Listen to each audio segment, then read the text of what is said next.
the Fancounters Celebrity Podcast, number 167. Coming to you from nowhere near the entertainment capital of the world, this is the Fancounters Celebrity Podcast. You were like the carrot top of interviewers. Wow, how disappointing was that question? You did not just ask me that. Well, that's a big question. Never mind, I'm done. I'm not doing the show. Wow, I can't believe it. I'm telling you, I'm hooked. Nick. Yeah, he's so awesome. He's a good friend of mine. Welcome to the Fancounters Celebrity Podcast. My name's Nick. And I'm Tracy. And we are here again for another great show. I think this one's a winner today. Oh, definitely. I think so, too. You'd say that no matter what. No, this is going to be good, man. Okay. Follow us on social media. You can go to Instagram. Follow us at Fancounters Live. We're also on Facebook. Just search Fancounters. And you can also email us at hello@fancounters.com. So this is our third video podcast. So that's kind of cool. Yes. We're here. Our guest today preferred to do it by phone, and we let him. So hopefully you won't mind that. We did put up a little picture, side-by-side picture, so you can at least see who we're talking to, and you can watch us do that. And maybe that would not be cool. You know, they have to see us then. Well, you know, that's part of tuning in on YouTube. Otherwise, you can listen on a podcast app, and you don't have to look at my bald head. So if you are listening to the audio-only version, we are on YouTube. I think that's important to mention because we're doing a lot of stuff now, like referring to video, and you might not ever have known that we're on YouTube. So just search Fancounters Podcast. Please subscribe to the channel because we're trying to get up to 1,000 subscribers. It's funny that some of our videos have like 34,000 and 64,000 views, and it's like, why didn't these people subscribe to the channel? Yeah, just hit subscribe. That's all you got to do. I don't understand it. But if you can get us to 1,000, it would greatly help us monetize the podcast because we have a project. Well, I say we, but I have a project coming up that I'm going to announce right now on this show. I can officially talk about it because I have paperwork in hand. And it's pretty darn cool. Yeah. So as you know, guys, of the show that you've been following along, we've been collecting stories about Heather O'Rourke, and we've been doing that for a reason because I just signed some paperwork with the O'Rourke family to do a documentary on Heather O'Rourke's life, kind of a celebration of her career and all the wonderful moments that you might not even know about, with some unseen photos and videos and that kind of thing. So please subscribe to the Fancounters Podcast YouTube channel. I will provide some, what do they call it? Exclusive content to the YouTube channel, but only if you go subscribe. Yeah. So like, you know, if they don't subscribe, then that means you don't get to see the exclusive well, stuff. I'm not going to do it unless we get to 1,000 subscribers. I'm just saying. The challenge is out there.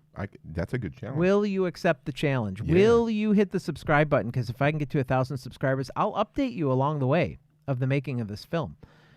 But if you don't, it's not hard to I'm subscribe. Keeping it to myself. All you got to do is just push subscribe and boom, you're done. Yeah. So anyway, that is what's happening. We're going to start filming sometime this summer. Pre-production is well underway by now. And looking forward to making this film come true because, you know, out of all the stars, Heather O'Rourke deserves not only a documentary film, we're seeing them come out all over the place. We saw Natalie Wood get one, Jim Belushi got one, or no, is it John? John Belushi. John died? No, yeah, and Jim John is alive. Jim's still alive. John Belushi. John Belushi. The Beatles are getting one. Woody Allen's getting one. Everybody's getting a documentary, for Pete's sakes. I think they're going to do a John Candy one. When are you doing my documentary? When you get famous, my friend. I was famous locally.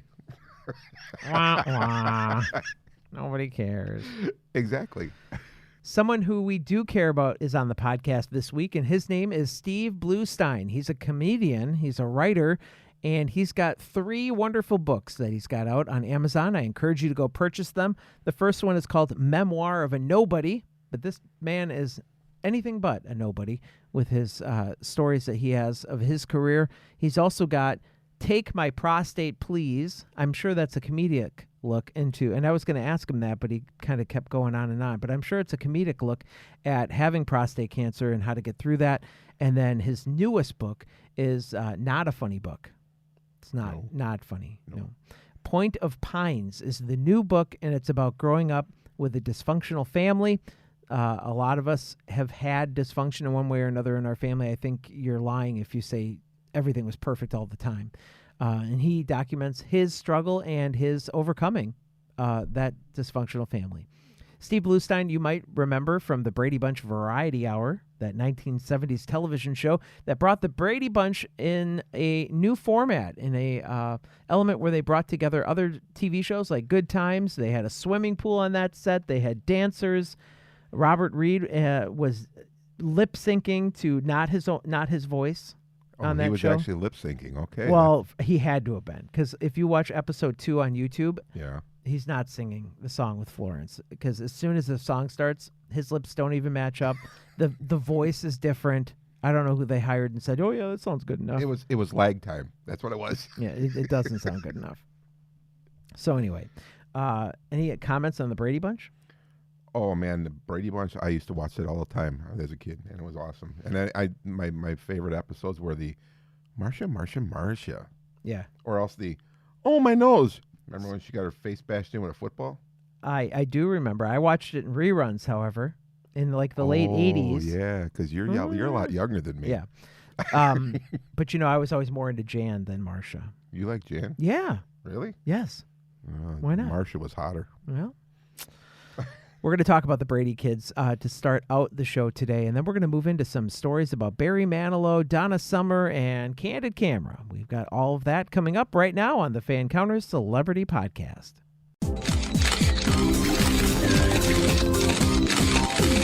Steve Bluestein, welcome to the Fancounters Celebrity Podcast. Thanks so much for joining us today. Hey, it's my pleasure. Now, when we spoke on the phone last month with our friend Steve Joyner, I couldn't stop thinking about a passing comment you made. One of the things that I most, was interested in hearing about, and so the first set of questions are about this, and then we'll move into some of your books and that kind of thing. But I got to talk about the Brady Bunch Variety Hour, which... How did I know that? I know. How did I know that? The 4th worst television show in history, right? The 4th. We couldn't even be the worst television show. We had to be the 4th worst. It's like not even second place. So maybe it was an experience you wish you hadn't had. I actually sat and watched it. No, I loved every single minute of it.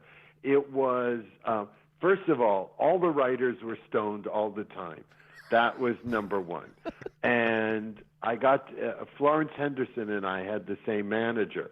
So I got to really know Florence during the run. And I got to meet Tina Turner and Milton Berle and Farrah Fawcett. And, wow. Can you hear that's Alexa in the background? I do hear that. I thought you were in an elevator or something. It's saying that I have an interview at 10 o'clock. That's what it's saying. And it says it twice, which is so annoying. We'll edit that out in post. All right. All right, so... I'm having trouble understanding right now. Yeah, so... Oh, fuck you. So where awesome. were we? Florence Henderson. Oh, yeah.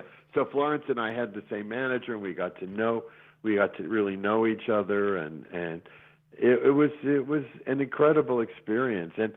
And I, in the middle of the series, walked into the head writer's office and said, "I'm having my nose fixed on Wednesday." And he said, "Okay." I said, "So I won't be here Thursday and Friday." He said, "All right, fine." So in the middle of a major television show, I left the show to have my nose fixed and showed up on Monday, black and blue and bandaged, and I'd written across the tape, "Under construction." And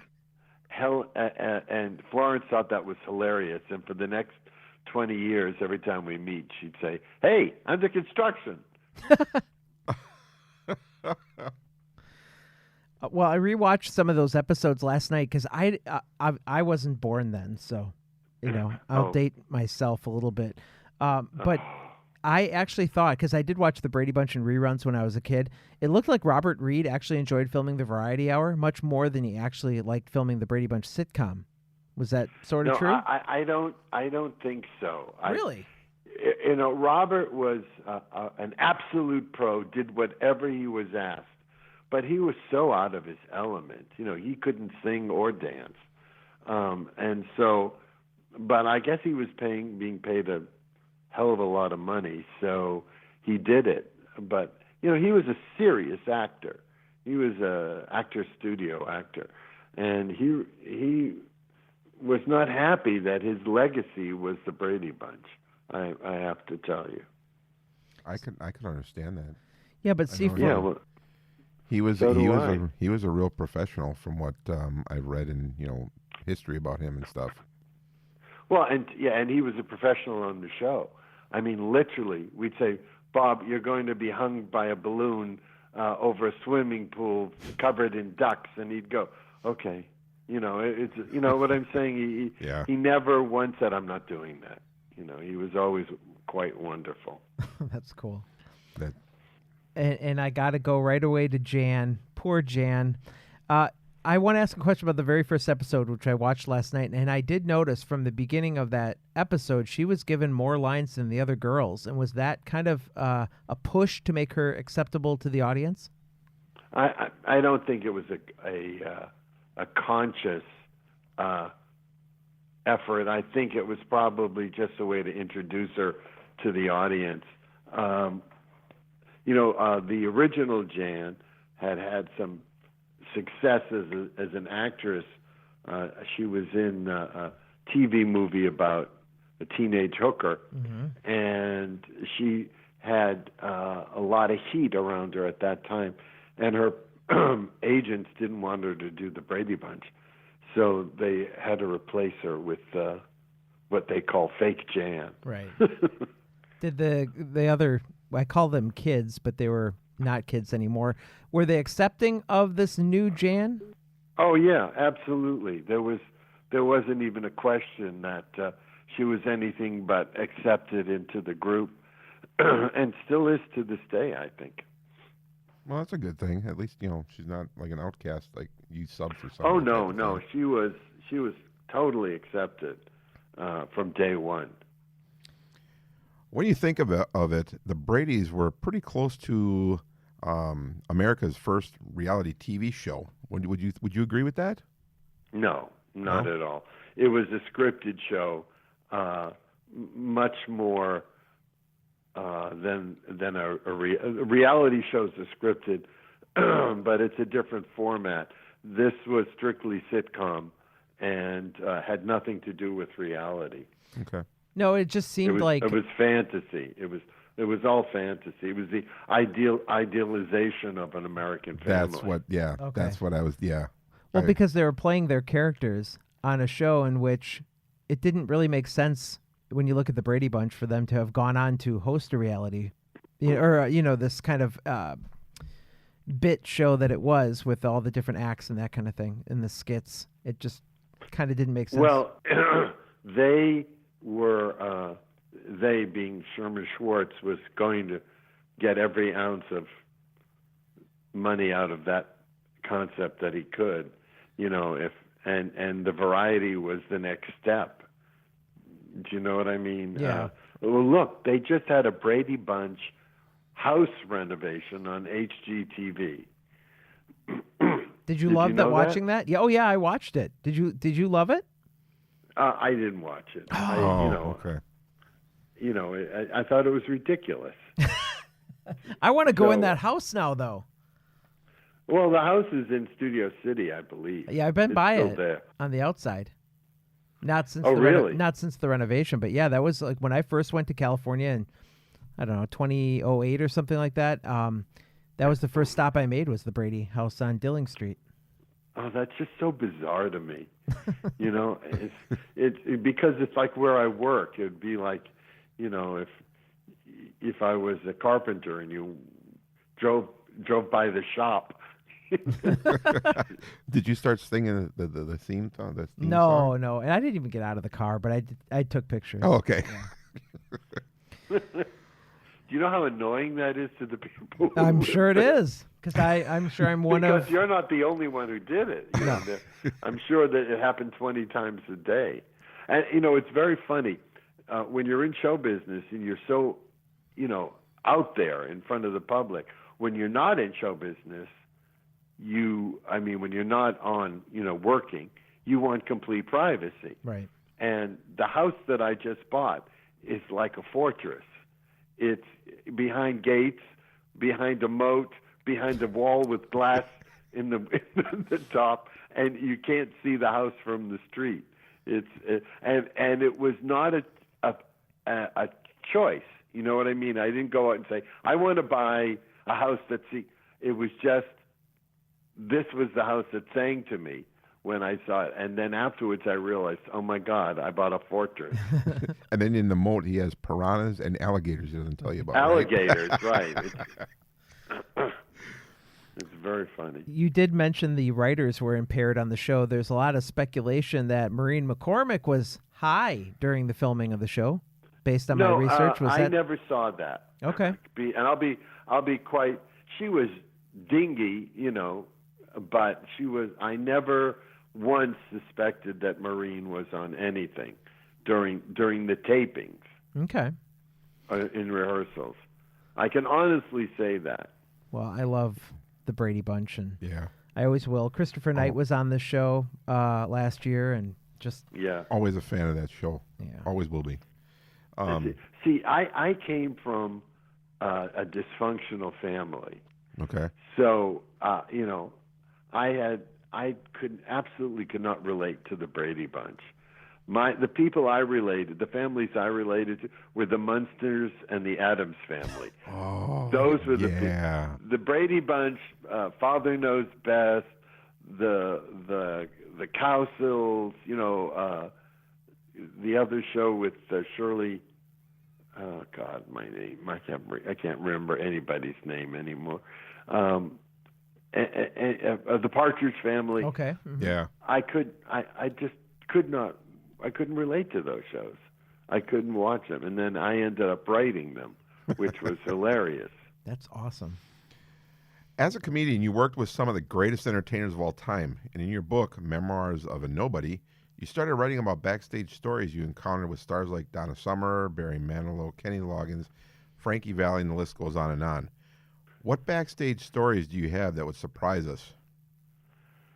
Oh, really? Let's think. Well, Donna Summer was absolutely the most down-to-earth human being I had ever worked with. Our opening night at the MGM in Vegas, there was a knock on my door. Now, this was at the height of Donna Summer's fame, the disco fame. There was a knock on my door. I open up, and there's Donna Summer standing there. And she said to me, I just wanted to thank you for being on the show with us.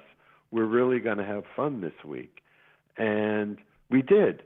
And she was from Dorchester, Mass., and I was from Chelsea, Mass., and we always giggled about, kids from the hood making it big.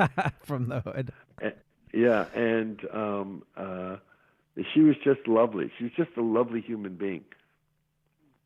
That's really cool. Now, I heard a story that I really enjoyed from the time you opened for Barry Manilow. Kind of an unexpected moment that you will never forget.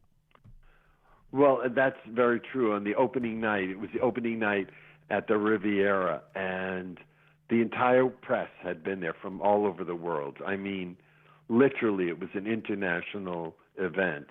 And I was standing on stage, and I was doing a bit about natural childbirth. And in the middle of the bit, I heard someone say, "Steve, get a doctor." And I thought to myself, oh, my God, not a heckler, not tonight, please, God. Steve, get a doctor, get a doctor. And I looked out in the audience, and there was a girl having an epileptic fit. Oh, my gosh. Right, and so I stopped the show, and I said, is there a doctor? Can we bring up the house lights? Is there a doctor in the house? And they brought up the house lights, and the paramedics opened they opened the back doors. The paramedics wheel in this gurney through the hall, down the steps, along the wall, back down to the front up where she was. They pick the girl up. They put her on the gurney. They take her up the stairs. They roll her along the aisle, then up the wall, then out the door. The front door is closed. The house lights come down. The spotlight comes back up on me. And in my head, I'm going, what the hell am I going to do now? And so I thought, this isn't the time for comedy. Why don't we take a break and we'll bring Mr. Manilow out? And that's what I'd said, and walked off the stage. I got backstage and I was devastated because I knew I had just blown my career because I didn't finish the show. But turns out that the press thought that was a really classy thing to do, and they gave me rave reviews because of it.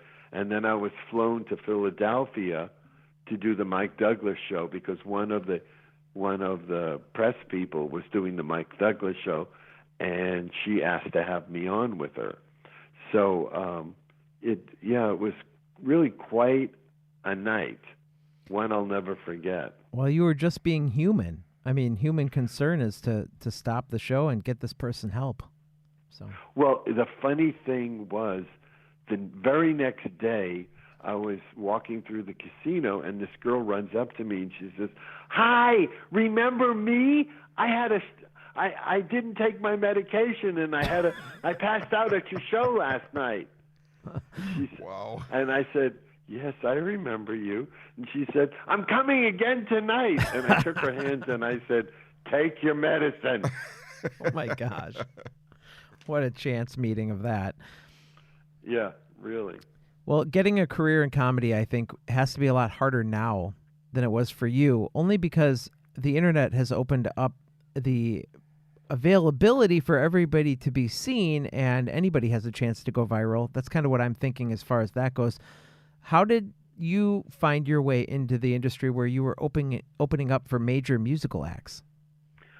Well, I started in 1971, and at that time, there was only really one club in the country that was the Improv that was featuring unknown talent. It wasn't until the Comedy Store opened up on the Sunset Strip that it became exclusive for comedy.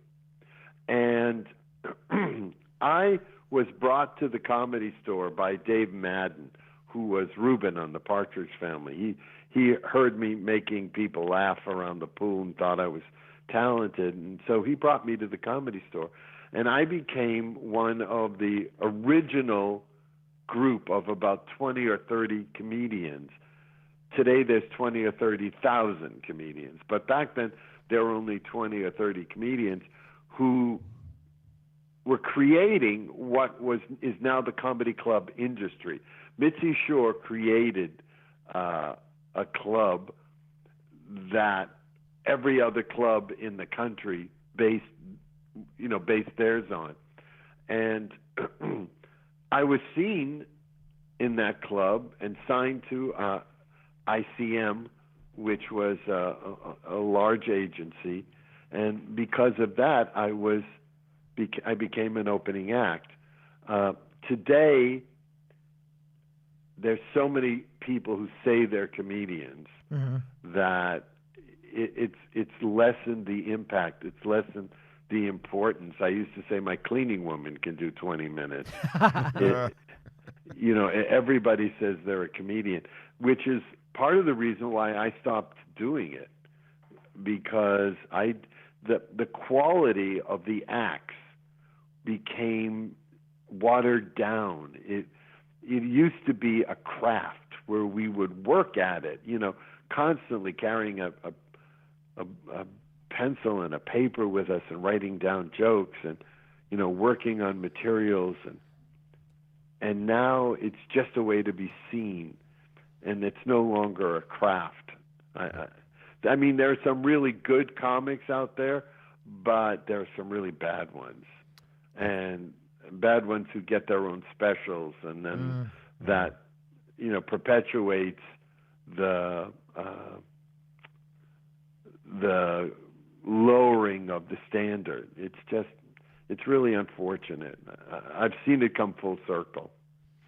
Now, I know you're writing your own material as a comedian, but have you found yourself or have you been hired to write material for other comedians?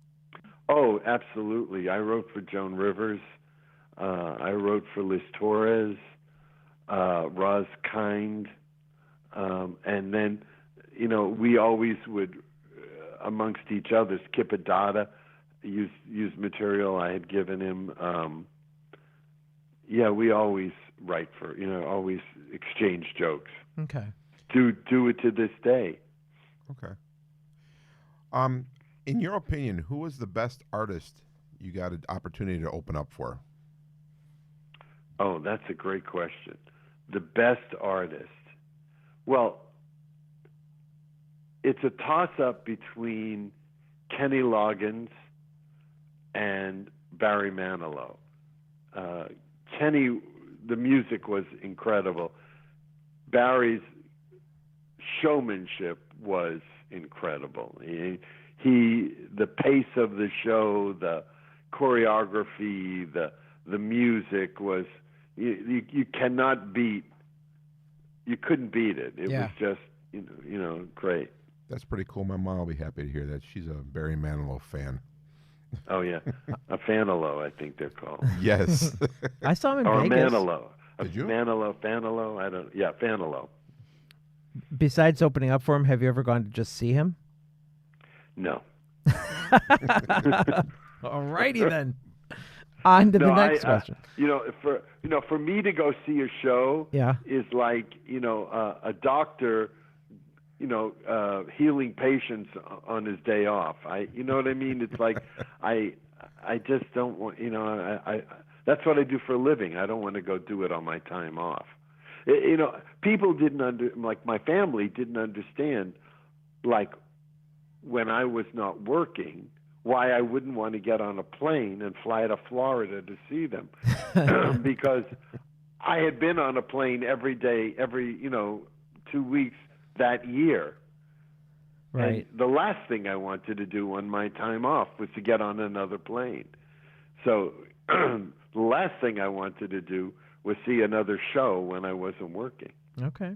I can understand that. I can too, yeah. Tracy dug up a little tidbit. Candid Camera was a classic television show that was, obviously very popular. It starred a lot of regular people and that kind of thing. But you were involved in a revival of the show, right? The new Candid Camera, writing bits? I wrote Candid Camera for Universal with Dom DeLuise as the host. And I used to call it Auschwitz with typewriters. It was it was the worst experience of my life. As a matter of fact, it was the last show I wrote because it was so bad. I said, I'm never doing this again. It was just off. The left hand didn't know what the right hand was doing. There was a classic Candid Camera bit in which they went to the South and they asked people to say the word O-I-L, oil. And it came out all and all. All right. So they wanted to redo it. So I said, okay, we'll go to Boston. We'll go to New England, and we'll have people say the word F-A-R-T-H-E-R. It'll come out father and father. So they went, they sent the crew to Boston, and the producer calls me and he says, the bit's not working. Here, talk to the director. The director gets on the phone and he says to me, listen, I don't understand. I cannot get it to work. What am I doing wrong? And I said to him, you gave this linguistic bit to a person who doesn't speak English? So I said, where are you? I'm in Worcestershire. You're in Worcester? No, the accent is completely different. I told him exactly where to go, what street and what, and then they got it to work. But a funny side note of that story was the address I had given them was like 2 blocks from where my father lived. So I called my father and I said, Dad, they're going to be filming Candid Camera right around the corner from you. Go over, but don't say a word. Just watch what's going on. He said, okay. So about a week later, the producer calls me and he says, Steve, I want to show you one of the outtakes from the shoot. And he turns up, puts on the film, and I see the woman, our employee, and I see my father walk up to her and say, "Hi, are you with Candid Camera?" He wanted to make sure he's in the right spot. Right. Doggone it. These and parents. I just died right there in the office. My father blew the whole setup. Yep. Did he at least give you good intel when he came back? No, well, he did get we did get the father and father to work. Well, that's good. That was the one spot.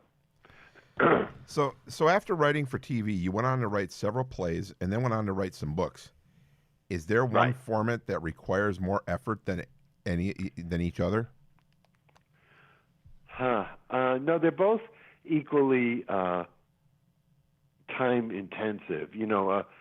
Writing a play is, I think I would put in as much effort as I writing the books. It takes months for both, and it's really about having, what's the word I'm looking for? You have to be disciplined. I would get up every morning at 6 a.m., and I would go into my office, and I would write for about 4 hours every day. Then at 3 o'clock in the afternoon, I'd go back and rewrite what I wrote in the morning. And I did that every day for months for each project. I actually enjoy the task of writing. I'm an only child, so I work well by myself. So I get in the office, I write, and and I rewrite, and it takes months for both processes. For both a play or a book. But you really have to enjoy what you do to do it, because otherwise it becomes tedious, and it's never been tedious for me. I love it. What's tedious is doing the promotion for those things, because to get other people interested in your work is really the hard part. Writing it is easy. It's getting people interested that's the hard part. It's kind of like a podcast, Steve. It's really easy to come up with the material and we get a great interview, but to push it out there, when we began, that was a big struggle to get awareness and that sort of thing. You become an overnight success in 10 years. Exactly. If you know what I mean. Yep. It takes a long time to be overnight success. We got 7 more years? Well, go ahead. Oh, I read on your bio that, and I don't know if this was pre-pandemic or not, but you had written a play that was optioned to Broadway, right? I did. It was pre-pandemic. That play was optioned, and then the option fell out, and then it was picked up by the Delaware Theater Company, and we had a wonderful run in Delaware with the play. And it was, I have to say, out of all my experiences in all of show business, that was the most joyful time I've spent with a truly professional group of people who knew what they were doing and made it easy to have a production. I love that. Was it because it was like the premiere of the show that you were involved? Because, I mean, as a playwright, you wouldn't normally be involved. No, actually you're wrong. In the theater, a playwright rules supreme. If the playwright says, no, you can't do that, they don't. It's unlike any other form. It's always a collaborative effort, when you're working with a group of people. I will listen to every suggestion from everyone who has ever seen the play. I listen and I think about it.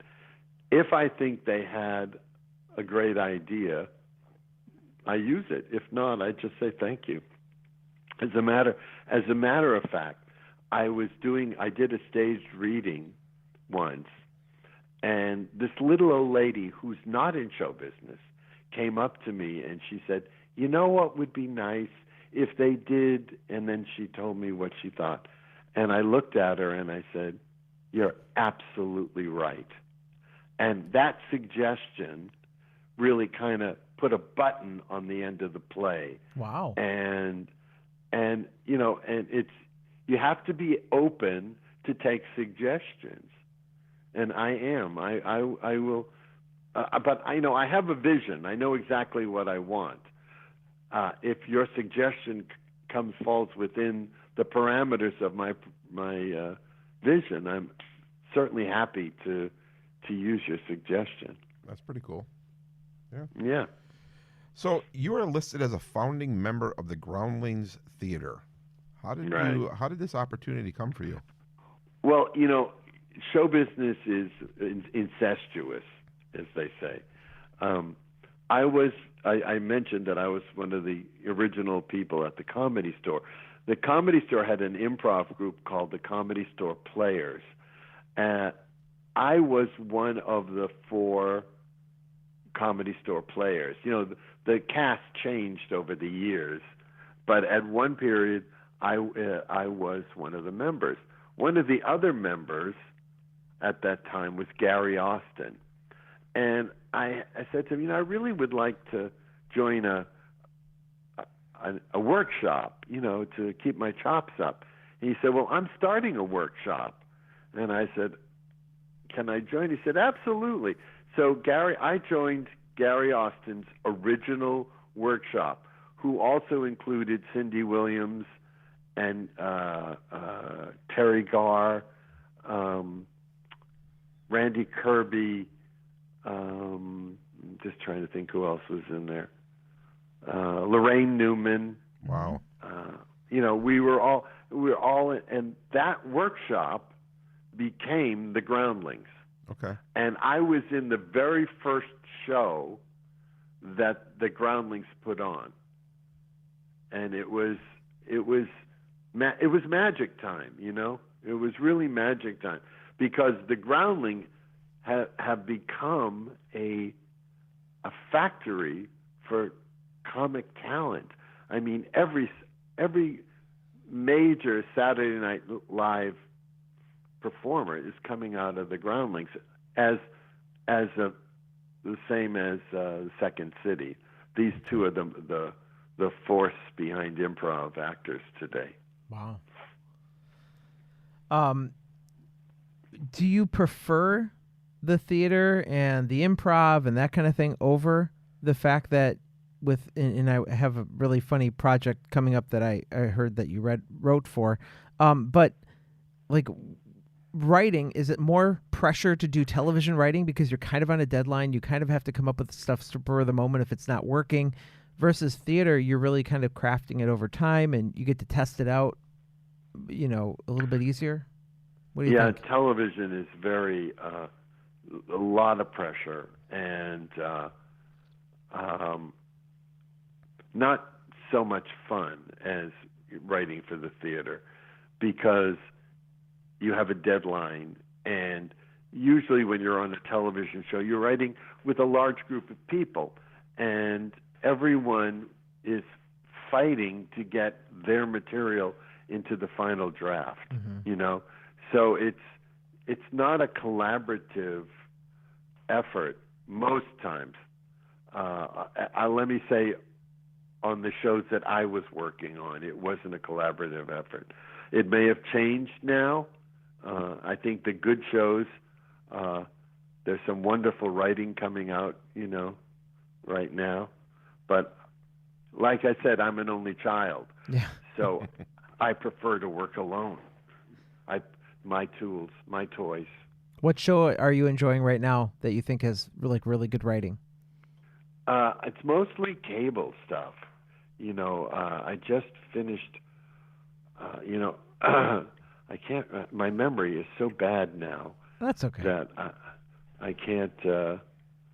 If you ask me, if you put me on the spot and say, who discovered America? I go, I don't remember. The Indians. The Indians discovered it. Yeah. I'm sure of it. So you wrote for Playboy, right? Mm-hmm. And I'm unclear. Like this project that I want to ask you about, I don't know. They did television, but there's something about a hot tub, and you didn't have any material, so you ran down and you're like, "Oh, they're filming in a hot tub," and then you had to write back and write something for that. Was right, that was right. television, or what was that for? That was television. In the late 70s, early 80s, ABC had late night specials that were run up against Saturday Night Live. And this was a Playboy late night special. And we had the three writers, myself and two other guys, had met with Hefner in the morning, and he mapped out what the show was, right? Okay. So we went up to the office and we wrote the show.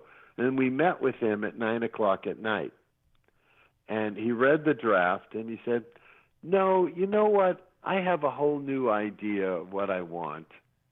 He wanted a whole new show at 9:00 at night. So the trucks were showing up at 6:00 the next morning. So we went back to the office, the three of us, and we started rewriting the show. And we wrote all through the night, literally. 4:00 in the morning we were still writing, but we didn't have a script. So the trucks are rolling in, and I would run down to the set and say, "So what are you guys shooting next?" And he'd say, "Well, we're doing the hot tub scene." He'd say, "Oh, okay." And I go up to the office and say, they're doing the hot, and we'd dash off the hot tub scene and we'd run the pages down to the set, and that's how we did the whole series, the whole show. Gosh. So my question comes to this.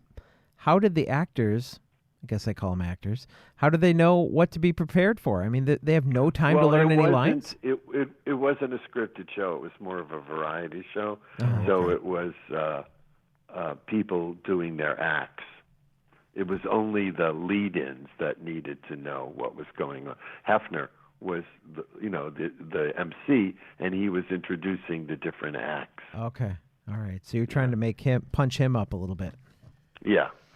And we had to run down with his lead-ins. And I was just curious. I'm like, how do you get away with that? The person on camera has to have a little bit of lead time to get familiar with the content. We did. That's how loose it was. It was an insane time. Insane. So Steve, with your comedy career, you've put on a lot of miles traveling all over. Since many can't travel at the moment, make us jealous by sharing your favorite location that you visited to perform. Sydney, Australia, hands down. I did a show in Sydney for 3 months with two other comics, and it was literally a dream come true. That was in 1985. I have friends and family to this day from that journey. I'd always wanted to see Sydney. When I was in school, and our weekly reader, we had an episode about the Sydney Opera House, and I had always wanted to see it. As a matter of fact, the day we landed, I got to the hotel, threw my bags in the room, and ran down to see the Opera House. And it didn't disappoint. It's magnificent. And Sydney is magnificent, and the people are magnificent, and everything about it was fabulous. That's a bucket list point for me. Yeah, it should be. It should be. You've got a few books on Amazon. A couple of them are, well, one of them looks like a sequel, right? You have Memoir of a Nobody, and then is it that you're releasing Memoir of a Nobody 2 soon? Yes. So tell me Yes. about the two different books there. Well, it's actually one book, but when I finished writing it, it was 650 pages long, and my agent said no one's going to read a 650-page book, so we split it in half. Okay. So the first half, it's basically a continuation of its backstage stories and essays and funny things that happened to me. And then the second part is an extenuation of that, continuation of that. Was book writing something you always wanted to do, or this opportunity get brought up to you and you went, "Hey, this sounds like a good idea"? No, it was. I always need to be writing something, so I started writing these essays. Because I didn't want to forget what I had done. You know what I mean? Yeah. So I put my resume down on the desk, and it said Rita Moreno, and then I wrote everything about what I remembered about Rita Moreno, and then it said Donna Summer. I wrote everything about, and I started doing that, and then and then that would trigger other memories, and you know what I mean? And so I just kept writing until I couldn't remember anything else. Cool. Yeah. And then you got Take My Prostate Please. It's your journey through having prostate cancer and Right. and dealing with that ordeal. And I would get up every morning, and things would be happening, that only happened to me, stupid things. And at night I would document it. And when I finished, I had put together an entire, from the very beginning of my diagnosis through the testing, through the surgery, through the recovery, I had a beginning, middle, and end of a story. So I published it as a book that would help anybody who was going through prostate cancer. And the book is, right now, I think it has 24 5-star reviews on Amazon and has been endorsed by quite a few prostate support groups. Wow. So, yeah. That's impressive. But my new book, which is Point of Pines, is a completely different take on anything else I've ever written. It's everything else. It was comedy. All the other books. Memoir of a Nobody is funny. There's just no two ways about it. It's a funny book, and people love it because it is so funny. This Point of Pines doesn't have a joke in it. Point of Pines is just reliving a childhood that was dysfunctional and abusive, and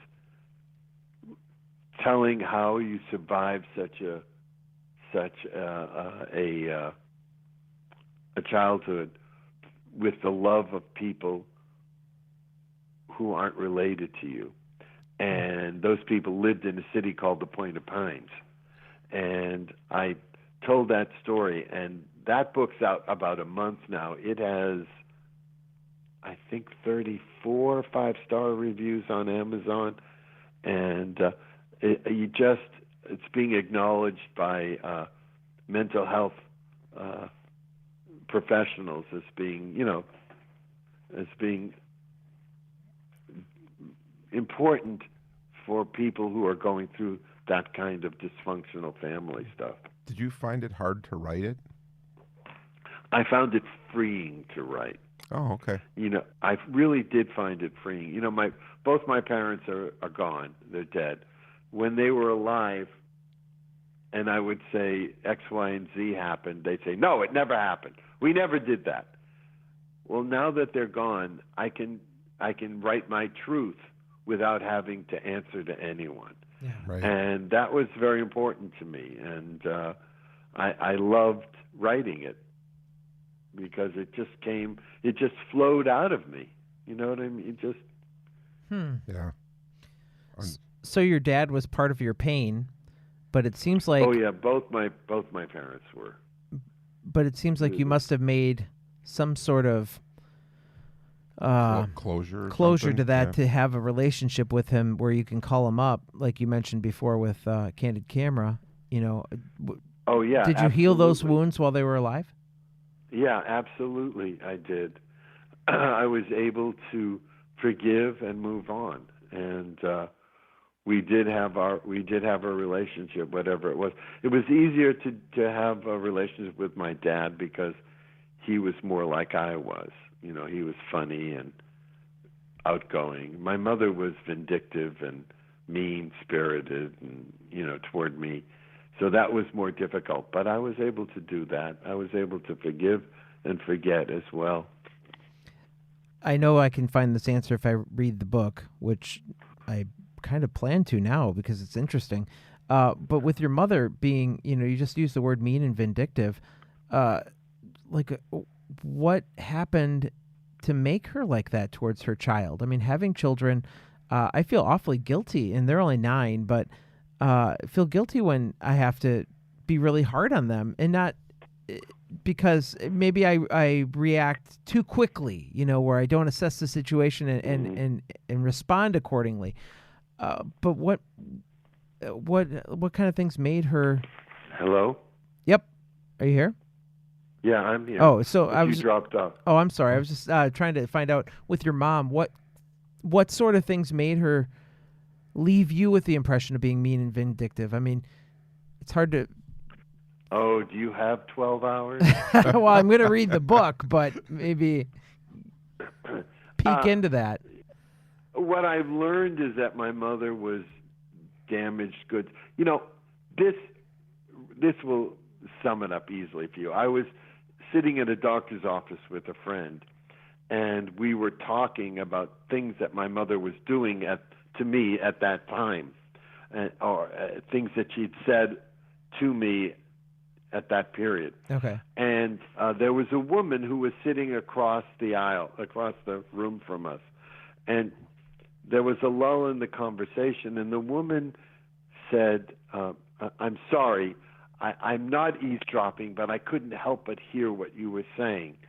She said, I just want to tell you something. She said that if a parent says there's something wrong with a child, then there's something wrong with the parent.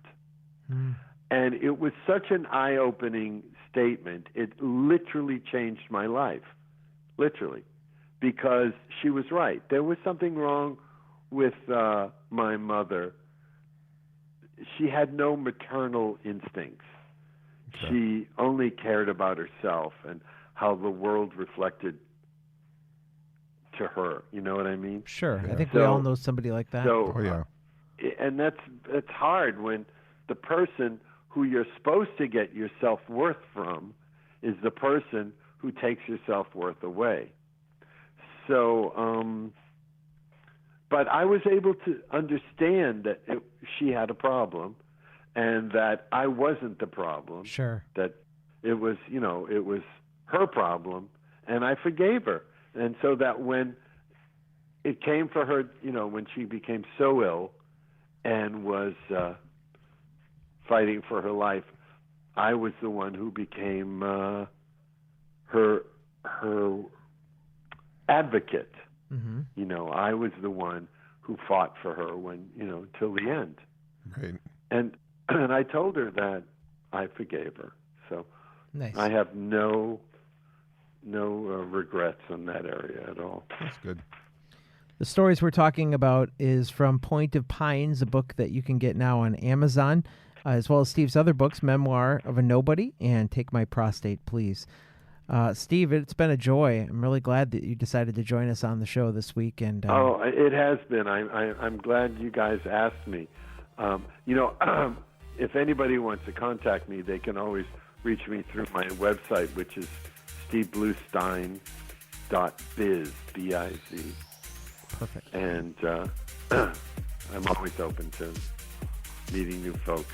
Are you on any other forms of social media, Steve? Oh, yeah, I'm on Facebook and Twitter and everything else. You know, for enough money, I'll come to your house and talk to you. All right. There you go. We'll get a pool going here. Well, Yeah, thanks. really. Thank you so much. It was great talking to you. Thank you. It really was. Your questions were thought-provoking and interesting. And that's refreshing. I appreciated it. Our thanks to Steve Bluestein for joining us on the show this week. Tracy, thanks again for coming here. Hey, thank you. I'm glad to be part of it. Yeah, well, you know, we had some miscommunication with some guests today. We were supposed to do more than one show today, but that didn't Well, we'll end up catch up with happening. them. We will. Yeah. They're going to be on. So make sure you follow us on social media. Fancounters Live on Instagram, but the big one is go to YouTube and hit the subscribe button on the Fancounters podcast so we can give you some updates on the progress of the film that we're working on that we announced at the top of the show. Yeah, that's going to be a good thing. Anything else you got for this week? Other than stay warm. Yeah, that's a little hard, but we'll do it. We live in Wisconsin, so you know it's expected, right? It's 0 today. We're looking at any positive digits would be a major plus at this point. Well, technically 0 is positive. Could be negative, though. It could be -1. -0. There's no -0. Have a good week, everybody. We'll see you next week. See ya. Bye.